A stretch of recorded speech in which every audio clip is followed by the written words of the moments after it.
I'll get some drinks in as soon as Dad gets back, and we'll have a family game of cricket. He'll like that. Look for anything out of the ordinary is the best idea." So the plans were laid, and the group settled down to wait for the return of UFO hunter Mr. Nutkin. At long last, after a few days, he returned and bored everybody with his alien theories for a few hours. Nigel had fallen into a trance, and at long last found the will to rouse himself from it, and interjected his dad's monologue. "I've made contact with the new people at Mrs. Green's, Dad.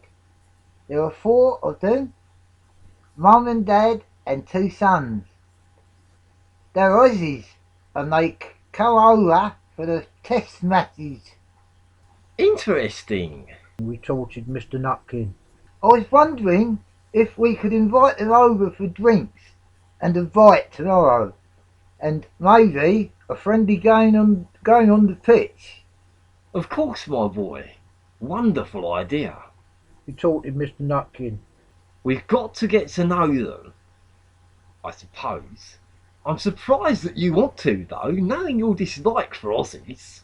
Nigel ignored the comment and continued. "Billy and Buddy have to get back home on business, but Jim will be staying." In the garden, Nigel turned and explained to the twins. "The Aussies haven't seen you, and that gives us the edge. So stick to the plan, get in, have a look around, and we'll meet at the weekend to discuss." Okay, Billy replied. The invite was cordially accepted by the Aussies, and they duly trooped round to the Nigel household, carrying 24 cans of lager.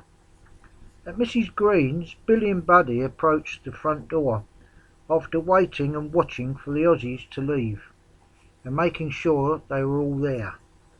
Using their years of experience while on the road with their family, they found getting in the front of the house no problem, and they entered the hallway and went into the living room. I reckon we've got about 3 hours max. Said Billy. What with them all playing cricket as well. "Okay," Buddy retorted. "we'll do the living room and bedrooms. If there's anything worth finding, it will be there." Up yours! Came a voice from the corner. The twins reeled back for a second and then spied Fred the budgie in the corner. Good watchdog. Laughed Billy, stepping over the 2 cats that were stretched out on the floor. They started their search of the living room. "At least they're feeding the pets," Said Buddy. "they can't be all bad." Drawers were opened and examined, and 2 cabinets were looked into.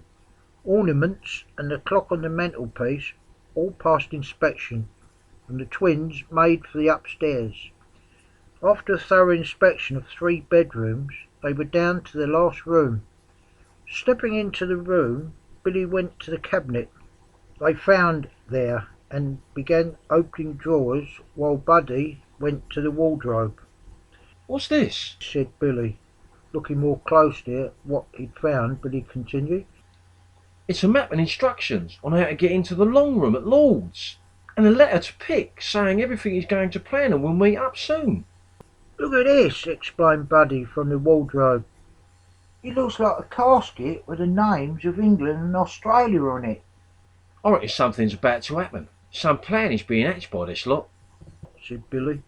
Putting back the papers and the casket, they both went downstairs.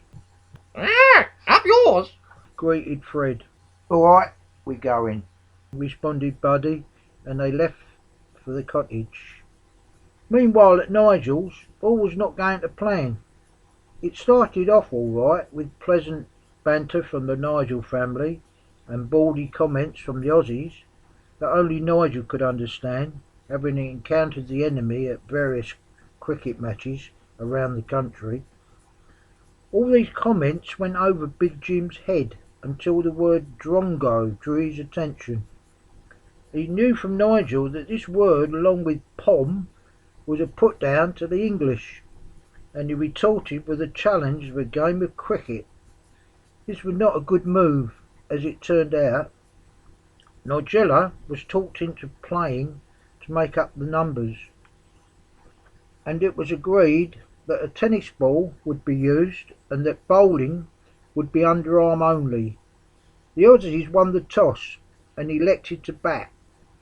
Pick and Wayne opened the batting, while Bonner and Lot, Jim, Nigella and Nigel Senior fielded, with Nigel opening the bowling. After reaching 265 without loss, with Pick making 152, Wayne 85 and 28 extras, mostly from overthrows from Big Jim, the Aussies decided to declare. Nigel Senior and Nigella opened for England, with Nigella out on her first ball, spread-eagling her stumps everywhere. Nigel Senior made 3 before slipping over and falling onto the stumps. It was up to Nigel to save England from disgrace. He had to keep batting because Jim batted like a maniac, using the bat as a giant club, swinging it wildly around his head. He managed to connect on a few occasions, and the ball flew around like a missile when he did. Jim was hanging on and made it to 28. Meanwhile Nigel, prodding a lot of 2s and a few boundaries, was unbeaten on 52. Jim was sweating by this time, and he swung wildly at the next ball. The bat leapt from his hands and narrowly missed a cat minding its own business near the flower beds. He shot up in the air and, giving a look of hatred in Jim's direction, sped away. How's that? Shouted Pick, taking the bells off with the ball. Why am I out? Asked Jim. You haven't got a bat, mate. Replied Pick. Yeah, and you nearly killed the old lady's cat, you drongo. Shouted Wayne. At the mention of the word drongo, a red mist descended around Jim's brain, and he charged in Wayne's direction, followed closely by everybody except Nigella, who just stood and screamed. With arms flailing, Jim reached Wayne and threw a right cross, followed by an uppercut Joe Calzaghe would be proud of, which sent Wayne sprawling across the lawn. Then all hell broke loose, with blows coming from every direction. Nigel's glasses went spinning from his face, and he lashed out blindly, catching his father, who fell onto Lot, and they rode over as one. Meanwhile, Nigella had rushed over screaming at everyone to stop. At long last peace was restored, and grudgingly the Aussies had agreed to call it a draw. A bad way to end a good day, said Pick. Let's call it quits, and we'll invite you all over to ours for a barbie soon. Let the dust settle first, replied Nigel Senior. We'll have to watch that big drongo, Pick said to the boys on the way back to Mrs. Green's. He's a big un. I've got him down for a slammer, replied Wayne. Peace was restored, and Nigel's glasses rested on his head without any damage. You must learn to control that temper of yours, my boy, rasped Nigel Senior to Jim. Sorry, Mr. Nutkin. I just lost it when that Wayne called me a drongo. Let's get down to the cottage tomorrow, Jim. We can relax there, hinted Nigel. The following day they drove to the cottage and were greeted by the twins at the front. Inside they related what they had found. This sounds like a plot to steal the ashes, said Nigel. When I was at the house, Pick said that they were going to meet some friends at Lord's. Sounds like a job for the bill, Jim chipped in. Hold on, you know how I feel about the fuzz, replied Billy. I agree, said Nigel. Look, we have about 8 weeks until the Lord's test to put a plan into action. Come on, we can do this ourselves. Remember, brains and guile, just like the old days. Yes, let's do it. They all agreed. In all of us, especially the male of the species, there is a secret desire to drift back to our childhood, taking back some of the experience gained to see if it could be any different. As a child, Nigel was first interested in Camelot and the Knights of the Round Table. He would lie in his bed at night, pretending to be each knight in turn, imagining riding across England's green and pleasant land, rescuing maidens from castles and slaying dragons. As he grew older, he became James Bond and wondered what it would be like to be a real spy with no identity. He would go into town at weekends and follow people, pretending they were Russian spies on a mission for the next couple of days. Nigel's train of thought returned from childhood reminiscences to the matter in hand, and realised that he needed to set up a schedule that his men would follow. The first test was approaching fast, in 3 days, for which they had tickets, so this became his priority. Nigel also knew that the Lord's test was 7 weeks after that, and he had to get tickets early so they could keep track of Pick and his crew.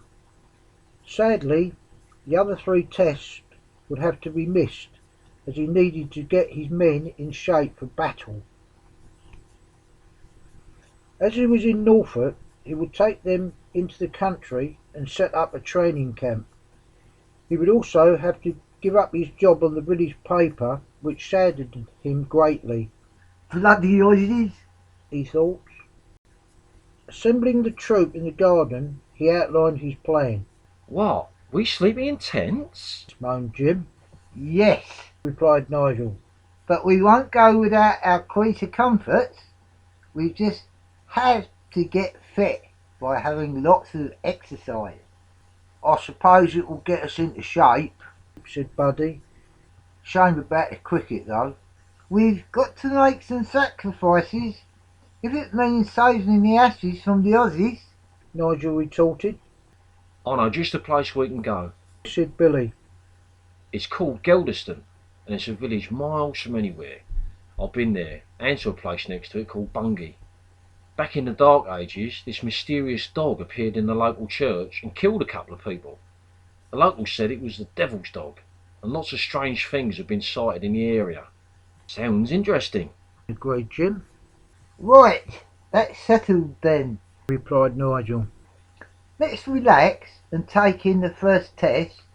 After that, we have about 6 weeks to turn into fighting machines and take on the Aussies. At 8 a.m. the following morning, Nigel strode in the office of Ned Larkin, the editor of the Daily Echo. Morning, Nige. What can I do for you? Inquired Ned.